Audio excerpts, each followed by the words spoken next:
Hey guys, Captain Keith here, MarineMax Clearwater. We got this beautiful 325 GTO galleon sitting here. Don't let the tools scare you. So this boat's being rigged. The customer's going to take delivery of this boat next week.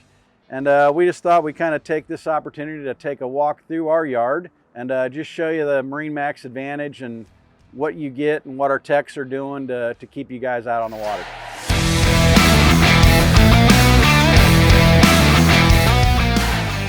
So now, as you can tell, we just hopped off that 325 GTO. Let's take a little walk down the docks here.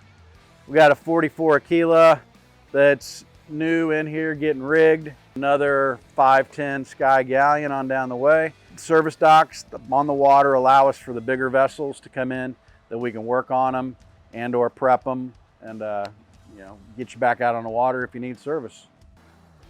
So we've got this big apparatus, this big piece of equipment here behind me. A lot of you are going to know, but there's still some people out there, probably the majority of you, that may not realize what this is. This is a travel lift. So the way this works, these straps via the cables will be able to lower down into the water.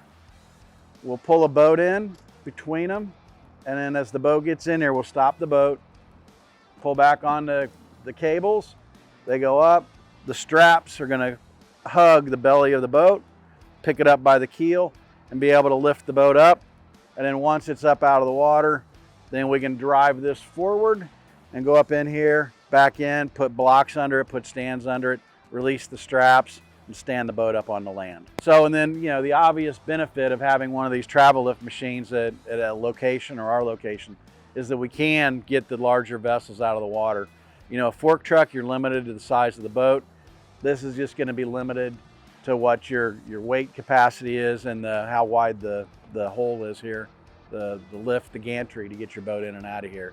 So if your local MarineMax store's got a travel lift, you got a big boat, you're going to be in business. All right, so we were just explaining how the travel lift works, and here's an example. This is a 36 Aquila that we pulled out, and you can see it's on this frame and on these blocks. And hey, Stacks, you got a sec? Yeah. What we got going on here, buddy? So we're just finishing up a bottom paint here. We actually just got done with the second layer. So we do a etching primer as our first layer. We let that dry, go on with our second layer of paint, and then we'll finish it up with a third layer of paint. And that's all. One other tip too on these bottom paints, just because you got the bottom painted doesn't mean you're good to go for till the next time you need it painted again. You got to have a diver come out and rub it, because you won't actually get the barnacles growing on there, but you get like a film, that slime, and then they'll start attaching to that. Green moss that'll start to grow on there. So when we pull our boats out of the water, we'll power wash them. And if you're not pulling your boat out of the water, you definitely want a diver to come down, scrub the bottom, get it all clean for you. All right, that's stop one. We'll keep on wandering around. Right on.